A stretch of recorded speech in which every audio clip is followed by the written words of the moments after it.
তারা বলছে ভারত মাতা কি জয়, তারা কিন্তু এই স্লোগান তারা দিচ্ছে, আমরা দেখতে পাচ্ছি। দুর্বল বিএসএফ এর সাথে দুর্বল ভারতীয় নাগরিকরাও দাঁড়িয়ে আছেন, ভয়ে কাচুমাচু করছে তারা। এ সময় ভয় কাটাতে উস্কানি দিচ্ছে ভারতীয় সাংবাদিক, আর এমনটাই সরাসরি অন ক্যামেরায় করেছেন এবিপি আনন্দের এক সাংবাদিক। তারা বলছে ভারত মাতা কি জয়। কিছুদিন ধরেই ভারত বাংলাদেশের বিভিন্ন সীমান্তে চলছে উত্তেজনা। চাঁপাইনবাবগঞ্জ, লালমনিরহাট, ঝিনাইদহ বিজিবির কাছে ধরাশয়ী হচ্ছে বিএসএফ। এরই মধ্যে চাঁপাইনবাবগঞ্জের শিবগঞ্জে অবৈধভাবে বেড়া নির্মাণ করতে গিয়েছিল বিএসএফ। তবে বিজিবির বাধায় বেড়া নির্মাণ বন্ধ করে পালাতে বাধ্য হয় ভারতীয় সীমান্তরক্ষী বাহিনী। অপরদিকে ঝিনাইদহ জেলার কোদলা নদীর ৫ কিলোমিটার জায়গা দখলে ছিল বিএসএফের। তবে ৬ জানুয়ারি ভারতের দখল থেকে তা উদ্ধার করেছে মহেশপুর ৫৮ বর্ডার গার্ড বাংলাদেশ। উপরের দুটি ঘটনাতে সীমাবদ্ধ নয় বিজিবির বীরত্বগাথা। লালমনিরহাটের পাটগ্রাম সীমান্তে ঘটেছে একই ঘটনা। সীমান্তে শূন্য রেখা বরাবর গ্রামবাসীকে নিয়ে বেড়া নির্মাণের মতো অবৈধ কাজ করছিল বিএসএফ। তবে বিজিবির বাধায় সেখানেও পিছু হটে তারা। এসব জায়গায় বিএসএফ ভয়ে পিছু হটলেও ভারতীয় মিডিয়াগুলো চাপাবাজি বজায় রেখেছে। বিএসএফ আন্তর্জাতিক সীমান্ত আইন ভঙ্গ করলেও ভারতীয় মিডিয়াগুলো যেন তা মানতে নারাজ।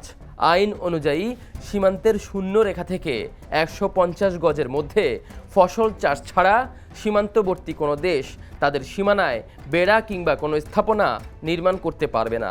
ভারতের মূর্খ মিডিয়াগুলো যেন তা জানেই না, বরং নিজেদের মতো করে দিয়ে যাচ্ছে উস্কানি ও মিথ্যা তথ্য। তারা বলছে ভারত মাতা কি জয়।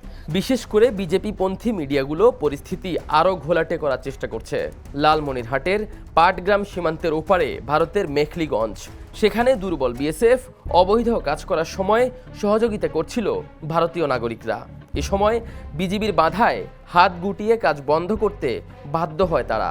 বাংলাদেশের অংশেও নাগরিকরা বিজিবিকে সহযোগিতা করতে জমায়েত হয়। এ সময় বাংলাদেশিদের স্লোগানে বুকে কাঁপন ধরে ভারতীয়দের। ঠিক সে সময় দেখা যায় এবিপি আনন্দের এক সাংবাদিক কথা বলতে বলতে চুপসে যাওয়া ভারতীয়দের স্লোগান দিতে অন ক্যামেরায় উস্কানি দিচ্ছেন। আর এতেই প্রশ্ন উঠেছে ভারতের মতো একটা দেশের মিডিয়ার সংবাদের গ্রহণযোগ্যতা নিয়ে। এছাড়া বাংলাদেশ ইস্যুতে ভারতের মিডিয়াগুলোর চালানো ক্রমাগত প্রোপাগান্ডা এরই মধ্যে বিশ্বদরবারে ভারতকে লজ্জায় ফেলেছে।